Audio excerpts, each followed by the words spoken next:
Sebelumnya, saya Cinta Dewi, Saya Nurul Rizka Stuti, saya Indah Cahaya Febrina, dan saya Hamzah Moa. yang mana pada kesempatan kali ini kami akan melakukan wawancara dengan dua narasumber, yaitu dengan pihak perwakilan DPRD Majene dan juga untuk narasumber dari masyarakatnya langsung. Untuk mengetahui sejauh mana peran DPR dalam meningkatkan kesejahteraan dan mengampun aspirasi masyarakat di daerah. Yuk langsung saja kita simak videonya. Ya, Assalamualaikum warahmatullahi wabarakatuh. Waalaikumsalam warahmatullahi wabarakatuh. Sebelumnya Pak Tabe, kami dari mahasiswa Universitas Sulawesi Barat, yang mana di sini kami diberikan tugas untuk melakukan wawancara langsung. Ya. Sebelumnya dengan Bapak siapa kami berbicara? Ya, saya Muhammad Asri Anbar. Oke, terima kasih Pak. Kalau lengkapnya mau pakai gelar Sarjana Ekonomi Magister Sains. Saya satunya di Makassar, S2-nya di Jogja. Sebelumnya Pak, kami mengucapkan terima kasih karena sudah memberikan kami kesempatan untuk melakukan wawancara langsung dengan Bapak. Ya. Jadi di sini kita mau tahu nih Pak, bagaimana perannya DPRD ini dalam meningkatkan kesejahteraan dan menampung aspirasi masyarakat di daerah Majene saat ini Pak. Nah, menurutnya Bapak atau tanggapannya Bapak, bagaimana peran DPRD ini dalam mendukung pembangunan daerah, yang mana khususnya itu untuk bidang ekonomi dan kesejahteraan masyarakat? Ya. Jadi saya tentu juga sebaliknya menyampaikan ucapan terima kasih dan penghargaan kepada Bisa Ada Bisana.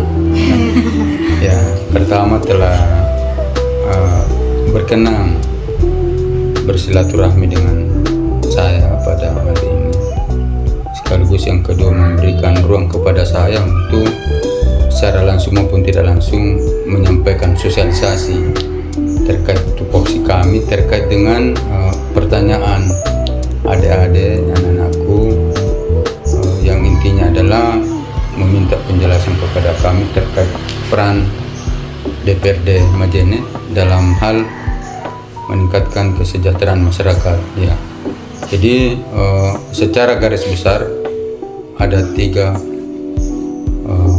fungsi dan peran DPR.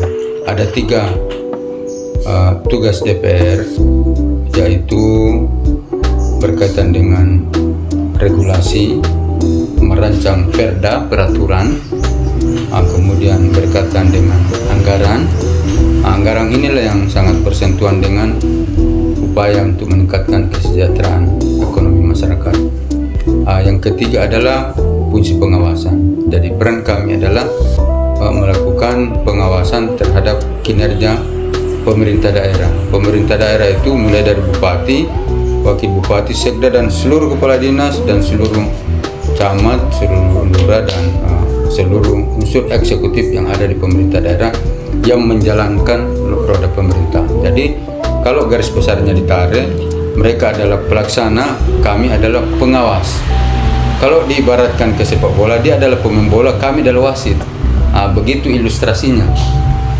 Terkait dengan peran pertama, tadi saya sudah gambarkan bahwa kami bersama-sama dengan pemerintah daerah menyusun regulasi. Yang paling banyak kami susun adalah peraturan daerah. Kalau undang-undang kan DPR RI, jadi ada tingkatannya itu. Regulasi semua namanya, tapi beda levelnya. Undang-undang kan paling tinggi, kan ada hierarki peraturan perundangan kan, mulai dari Pancasila, Undang-Undang Dasar, peraturan banyak lagi, ada peraturan menteri, ada peraturan presiden, ada keputusan menteri, ada keputusan presiden, masuk ada peraturan perda, pergub, peraturan gubernur, ada perbub, peraturan bupati, ada peraturan daerah. Jadi saya ulangi bahwa tugas pertama yang dilaksanakan oleh 2 pihak, eksekutif pemerintah daerah dan legislatif DPR. Inilah 2 elemen atau 2 unsur yang menyusun ini peraturan. Kemudian yang kedua, anggaran dalam bentuk APBD. APBD juga ini disusun berdua. Jadi tugas pertama kolaborasi antara eksekutif dengan legislatif, tugas kedua juga begitu. Jadi anggaran itu tidak bisa jadi kalau tidak ada DPR. Sebaliknya juga, biar ada DPR kalau tidak ada eksekutif pemerintah, tidak bisa. Jadi di pemerintah daerah itu ada namanya tim anggaran pemerintah daerah. Ketuanya itu adalah Sekda. Di DPR juga ada Banggar. Pak Dandi ini masuk di Banggar, Badan Anggaran. Selanjutnya yang ketiga. Ini yang ketiga tidak kolaborasi, tidak sama-sama, yaitu pengawasan. Pengawasan ini dilaksanakan oleh DPR, tidak bersama-sama. Karena satu diawasi, satu mengawasi, tentu bisa kan? Kaitan dengan upaya meningkatkan kesejahteraan ekonomi masyarakat, itulah tadi fungsi anggaran, fungsi menyusun APBD. Terkait dengan aspirasi, kalau bicara aspirasi, pintunya itu melalui reses. Reses itu adalah pertemuan antara konstituen, ya, pertemuan antara yang dipilih dengan yang memilih. Tapi bukan berarti misalnya saya yang anggota DPR, saya yang dipilih, Anda memilih, ini dua tidak usah saya undang karena yang kasih suaranya kemarin ini, Anda juga masuk kategori memilih ini dalam artian luas, wajib pilih siapapun, memilih secara langsung dengan kita, memilih ke Dandi juga jadi begitu pertemuan. Jadi itu reses itu adalah kunjungan DPR dalam rangka menyerap aspirasi, atau bahasa singkatnya pertemuan antara cowok dengan cewek, ya, kalau lebih gampangnya begitu. Jadi disitulah pintunya DPR menyerap aspirasi. Ada juga kunjungan dapil, jadi sewaktu-waktu juga kita berkunjung. Termasuk itu kalau ada laporan masyarakat, disitulah fungsi pengawasan. Misalnya ada pembangunan rumah makan Pak, melanggar undang-undang lingkungan hidup, kemarin ada kan kasus di Palayo, contohnya kan begitu. Itulah semua pintu-pintunya kami menyerap aspirasi. Ya, jadi dengan aspirasi yang kita serap, ini adalah menjadi sarana, bukan tujuannya, sarana untuk kita melakukan pengawasan, sarana untuk kita menyusun anggaran, sarana untuk kita menyusun regulasi. Tiga-tiganya ini muaranya sebenarnya adalah upaya untuk meningkatkan kesejahteraan masyarakat.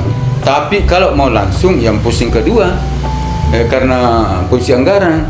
Kenapa saya bilang langsung? Kan kalau kita menyusun APD, langsung kita kasih masuk aspirasinya, tengah-tengah pembangunan tanggul. Itu kan tanggul untuk meningkatkan kesejahteraan masyarakat misalnya, atau bantu permodalan, itu kan untuk meningkatkan. Ini juga dua, fungsi regulasi dengan fungsi pengawasan. Ini juga dalam rangka tapi tidak langsung. Maksudnya tidak langsung. Kalau kita awasi itu jalannya pemerintahan, misalnya dinas koperasi, itu kan secara tidak langsung upaya juga untuk meningkatkan kesejahteraan masyarakat, karena perannya ini kan berkaitan dengan persoalan ekonomi. Cuma ada langsung ada tidak. Sampai di sini ada lagi pertanyaan lanjutan? Iya Pak. Ya, silakan. Kalau dalam menyusun kebijakan atau program itu, bagaimana seharusnya mekanisme ini, mekanisme DPRD ini itu supaya menampung aspirasi masyarakat supaya bisa benar-benar tepat sasaran, begitu Pak? Ya, jadi kaitan dengan mekanisme DPR menampung aspirasi supaya tetap sasaran, ya tadi saya sudah jelaskan lewat reses, atau lewat musrembang. Lewat reses itu kita ini mendengarkan masukan masyarakat, aspirasinya masyarakat disampaikan bahwa di tempat kami Pak, pada umumnya masyarakat ini bekerja di bidang pertanian, maka hal yang kami perlu sampaikan, usulkan adalah bantuan misalnya sarana pertanian. Itu bisa juga melalui musrembang. Lalu apa bedanya musrembang dengan reses? Jadi kalau reses memang kewenangannya DPR untuk menentukan baik jadwal maupun mekanisme yang berkaitan dengan reses. Sementara kalau musrembang itu kewenangannya eksekutif. Jadi gaweannya eksekutif, dia yang merancang itu. Kita diundang. Sebaliknya juga kalau kami reses, kami juga undang eksekutif. Misalnya kami mau ke Adolang, kita pelajari Adolang ini dominan atau mayoritas masyarakatnya adalah nelayan. Ada pertanian, kami tidak kepala pertanian. Tapi kalau di Musrembang secara komprehensif diundang semua anggota dewan, kemudian kepala dinas, kepala PD juga hadir semua. Jadi supaya mekanismenya berjalan dengan baik itu bisa juga lewat RDP. RDP itu alurnya bagaimana, tahapannya bagaimana? Begini, kalau RDP itu berawal dari laporan masyarakat. Misalnya di Pambuang Pak, di Taduang ada penembang. Ini kami lihat ini merusak lingkungan.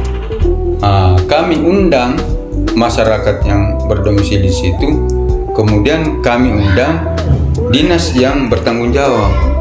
Tentu dinas lingkungan hidup diundang. Itu RDP itu juga mekanisme untuk menyerap aspirasi. Bagaimana ini Pak Kadis ini? Betul ini melanggar ini atau merusak lingkungan? Dia akan jelaskan. Oh tidak merusak Pak, ini sudah ada izinnya. Dan pada saat kami terbitkan izin, kami awali dengan kajian analisa dampak lingkungan. Atau sebaliknya, oh iya Pak, kami tidak tahu itu. Itu mungkin perusahaan langsung masuk. Contohnya begitu. Disitulah kita akan menyusun kebijakan. Misalnya kebijakan, kalau ini melanggar ya tentu akan diproses hukum atau bagaimana. Atau kalau tidak, ya jadi kadang juga begini. Kenapa muncul persoalan? Karena tidak tersosialisasi. Ini juga biasa kendala di pemerintahan. Termasuk ini paruh waktu ini. Ini kan paruh waktu melampaui jumlah pegawai OPER ini. Tidak ada yang ini tidak bisa juga disalahkan masyarakat. Karena tidak ada regulasi yang mengatur mengenai mekanismenya, tahapannya. Lanjut. Sebelumnya Pak kan tadi sudah dijelaskan mengenai fungsi pengawasan. Pasti ada tantangan terbesar yang dihadapi oleh DPRD ini kan Pak. Itu apa saja tantangan terbesarnya? Dalam melakukan pengawasan. Jadi sebenarnya kalau saya melihat apa yang saya rasakan selama kurun waktu baru 1 tahun saya duduk ini, sebenarnya kalau bicara tantangan, menurut saya sepanjang program itu dijalankan sesuai dengan regulasi yang ada, maka tantangannya tidak ada. Termasuk kalau mekanismenya dijalankan sesuai dengan proses, tahapan tidak ada. Misalnya ada penerimaan pegawai, kita tahapannya mulai dari sosialisasi. Kita turun ke masyarakat, sampaikan bahwa tanggal sekian sampai sekian akan ada penerimaan pegawai. Setelah penerimaan masukkan berkas, diseleksi apa? Tidak ada tantangan. Tapi itulah kadang muncul tantangan ketika mekanisme itu tidak berjalan dengan baik, tidak benar. Kalau tantangan anggaran itu kan klasik itu. Biasa juga itu menjadi tantangan sebenarnya. Tapi menurut saya tidak terlalu substantif itu. Lanjut.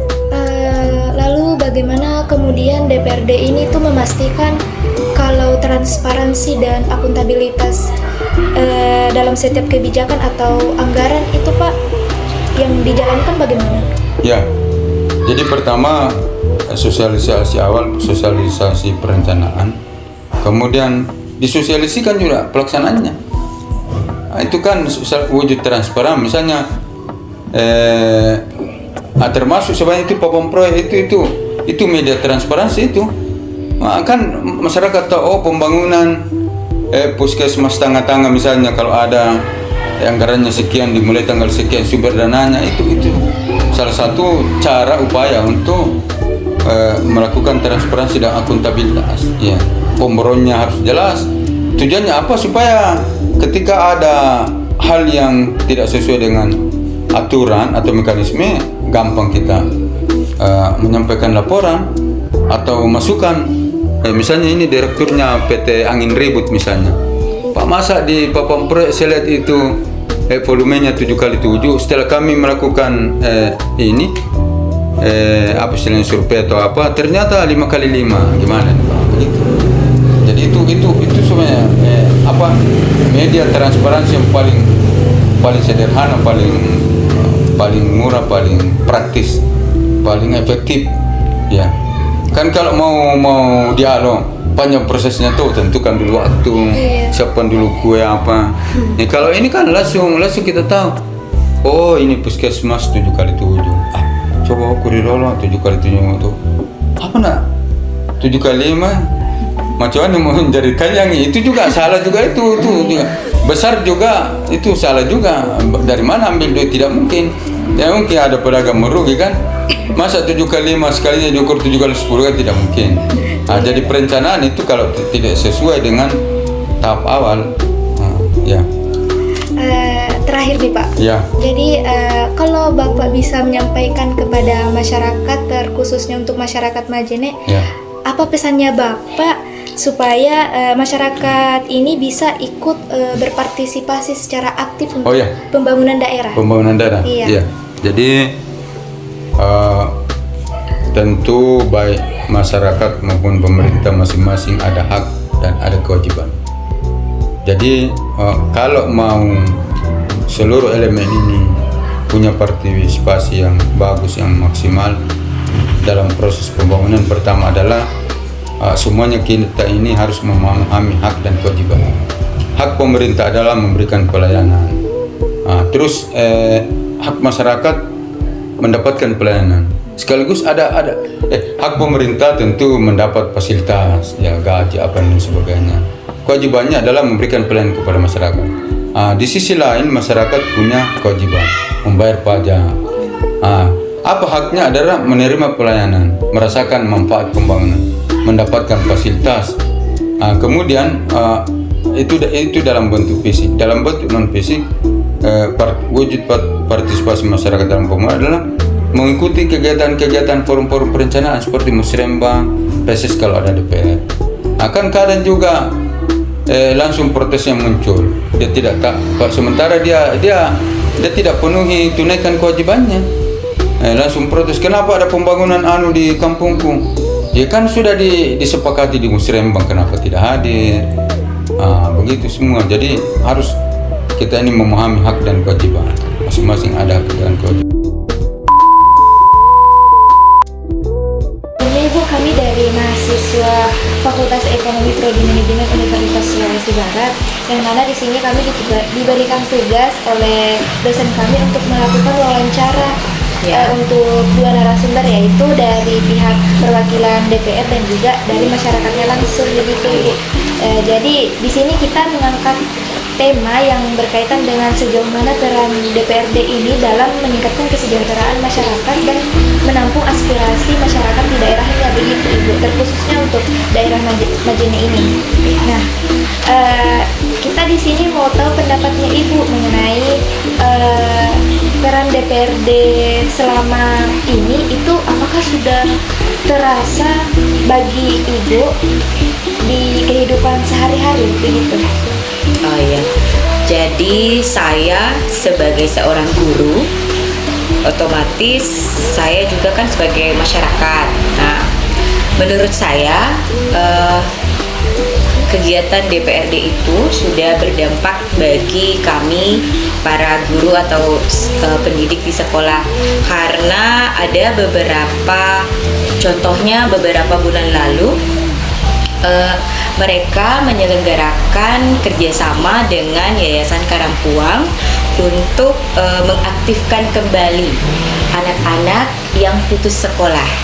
Ya, jadi mereka membuat beberapa kegiatan yang bisa membuat anak-anak putus sekolah itu bisa mau kembali bersekolah. Jadi mereka membantu mulai dari sepatu, tas, dan biaya operasional yang dibutuhkan untuk bersekolah kembali.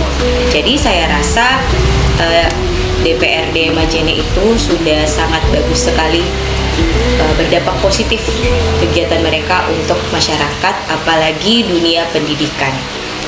Terima kasih.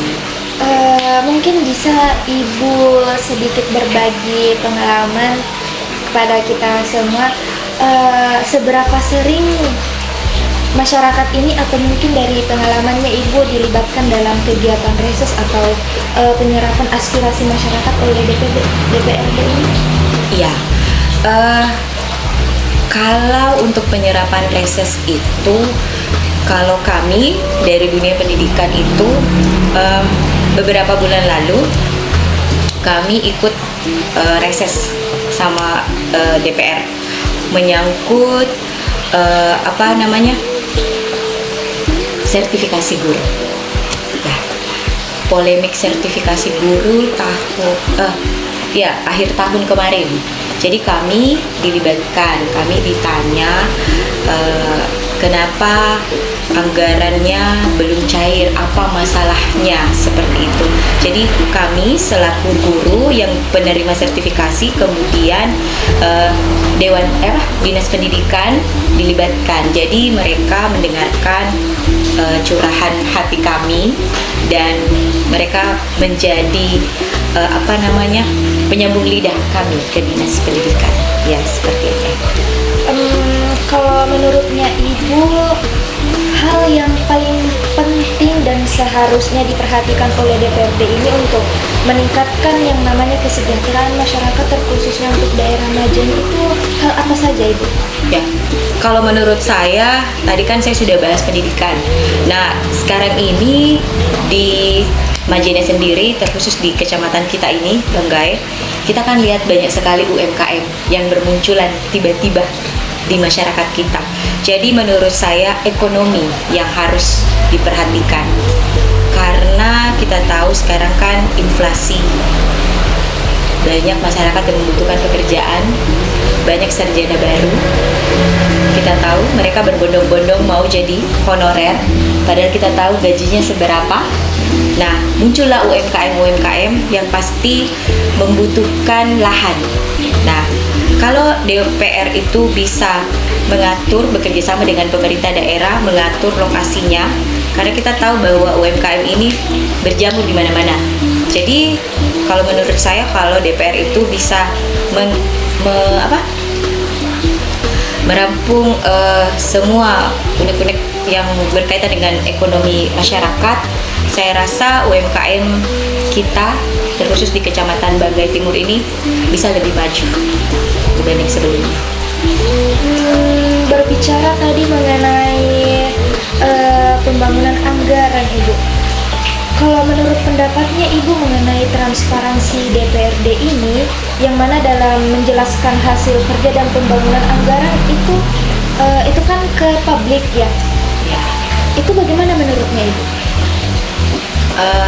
Saya selaku pendidik dan juga masyarakat awam tentunya, saya sebenarnya belum pernah mendengar langsung tentang anggaran DPR itu. Tapi kalau saya membaca di sosial media itu, ada beberapa anggaran di OPD, tapi kita tidak tahu, karena maksud saya begini, bukan kita tidak tahu, mereka tidak transparan.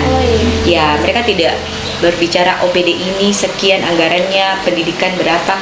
Kalau menurut saya pribadi, karena saya belum pernah mendengar secara langsung, saya cuma pernah membaca di koran digital kalau mereka itu belum transparansi. Makanya pernah mahasiswa HMI itu berdemo menanyakan, ya bulan 2 kalau tidak salah, tapi kan sekarang sudah bulan 10, mungkin mereka sudah pernah transparansi dana tapi tanpa sepengetahuan saya. Maksudnya saya belum mengetahui hal itu.